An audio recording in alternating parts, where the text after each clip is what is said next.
his brows, frowning. They followed the sound into the thicket.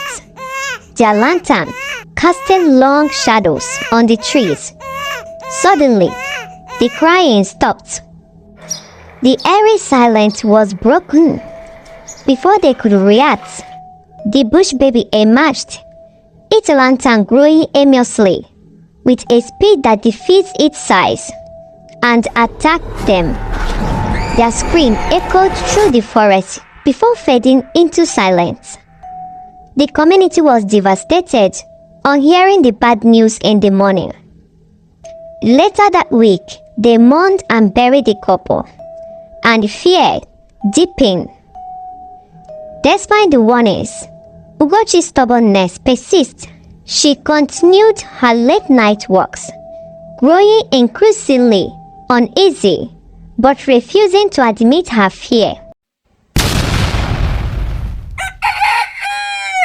Once upon a time, in the bustling city of Onitsha, was known for its lively markets, filled with traders, colorful stairs, and warm-hearted people moving about. The background, whispers of fear, floated among the people. Did you hear about Ụgoochi? She said. The bush baby cried near her house last night. One woman said, crunching her basket tightly. Ụgoochi is looking. It didn't attack her. Another replied, glancing nervously at the distant forest where the bush baby was said to dwell. The bush baby is described as a short dwarf creature, a physical and spiritual being that struck fear, always carrying a lantern and a mat wherever he went, covered in hair and possessing a muscular physique, which cries like a newborn baby in the bush. At the sunset, the market emptied quickly. No one wanted to be caught outside after dark. The bush baby used to disturb the people in Onitsha with his crying and attack. Not far from Onitsha is Enugu State. There lived a young woman named Ụgoochi. She was the only child of her parents, who have lavished her with love and education. Has recently graduated from university. She was posted to Onitsha for her National Youth Service Corps, NYSC. Excited and nervous about her journey, she packed her belongings and set off to begin this new chapter of her life. Ụgoochi stood at Enugu bus terminal, her suitcase balanced awkwardly beside her. Her parents fussed over her as if she were still a child. Ụgoochi, remember to call us every day, her mother said, dabbing her eyes with handkerchief. Mama, I'm just going to Onitsha, not another country. Ụgoochi teased, but her voice carried a hint of nervousness. Upon arrival, the city overwhelmed her senses. The streets were alive with activities. Motorcycles waved through the traffic. Traders called out from makeshift stalls, and the sound of drumming echoed from somewhere in the distance. Ụgoochi began searching for a comfortable apartment to rent. When she met Ụgoochi, who was living in Onitsha as well, she kindly offered to share her home with Ụgoochi. The two women became fast friends. Ụgoochi, who was posted to a nearby primary school as a teacher. Ụgoochi's first day at the primary school was both hectic and heartwarming. The children, dressed in mismatched uniforms, gathering around her.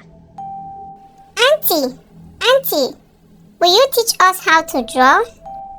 One boy asked, tugging at her skirt. Smiling, she replied. Let's start with ABCD first. Later that week, during rehearsal, a group of students huddled together, speaking in hushed tones. What is the matter? Ụgoochi asked, kneeling to their level. It's just bushbaby. A little girl whispered, her eyes wide with fear. It's just Chike when he went to fetch water last night.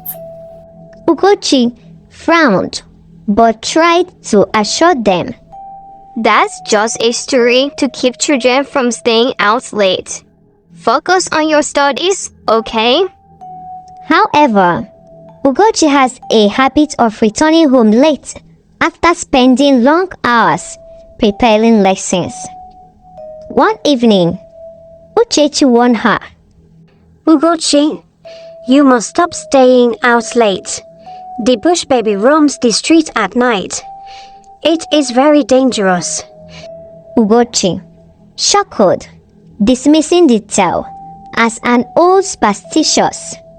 Oh, Uchechi, you sound like my grandmother. I'll be fine. Uchechi brushed it off, but her confidence began to waver after a tragedy event shook the neighborhood. Neddy and her husband, Obiora, a childless couple who lived in the same apartment complex as Ụgoochi and Uchechi, walked home from the market. Their hands was filled with yams and vegetables. I wish we had someone to carry those things for us. Neddy said with a wistful smile. A child would have loved this errand. As they approached the forest, a faint cry pierced the air. Do you hear that? Neddy asked, her step slowing. It sounds like a baby.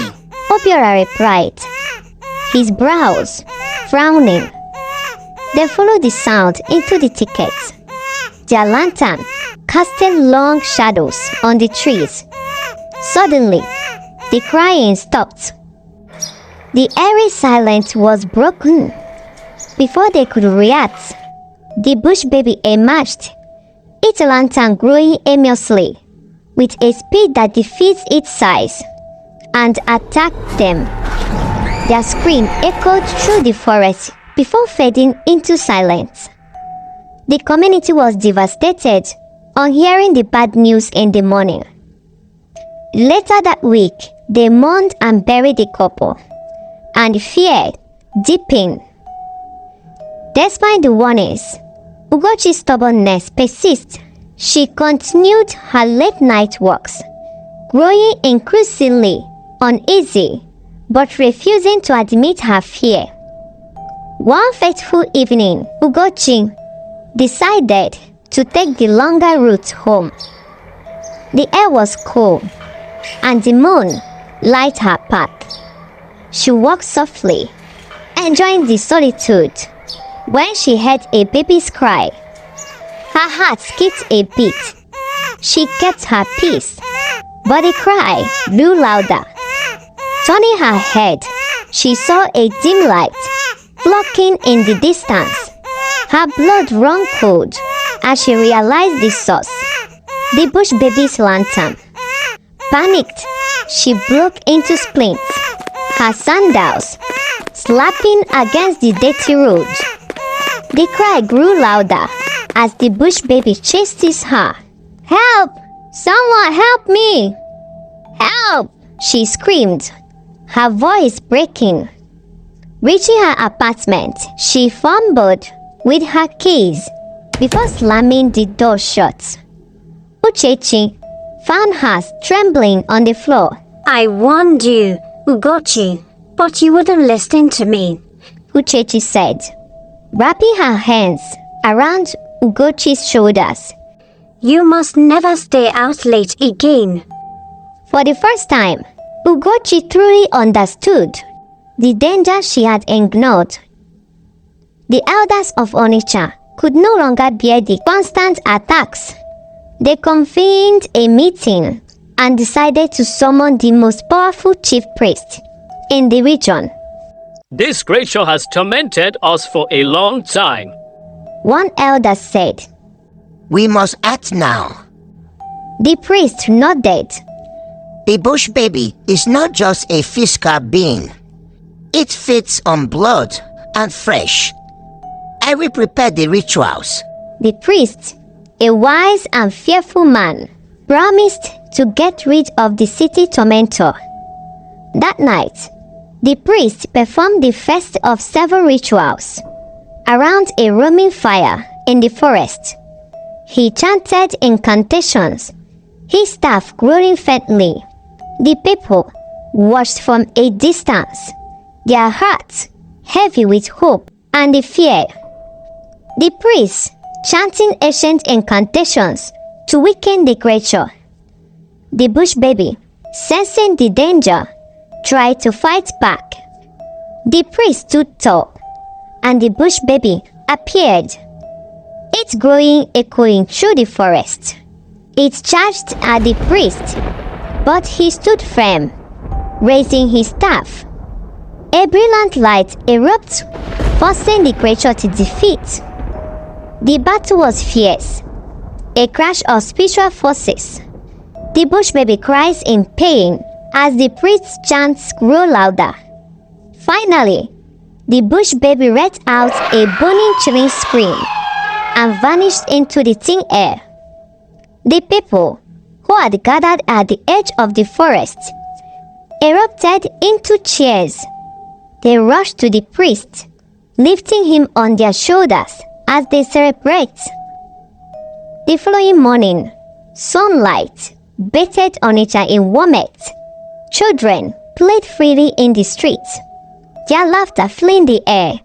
Ụgoochi returned to her classroom, her students greeting her with smiles. Auntie, the bush baby is gone. One child said, grinning. That evening, Ụgoochi and Ụgoochi sat on their balcony, sipping tea. You were brave, you know. Ụgoochi said. Ụgoochi smiled, gazing at the peaceful streets below. I learned my lesson. Some stories are not just stories. The city of Onitsha, once plagued by fear, had reclaimed its joy, and the tale of bush baby became a legend told only to remind the people of the power of unity and courage. The lesson of the story is for you to always listen to instruction. Make your findings, for you not to be the prey. The end.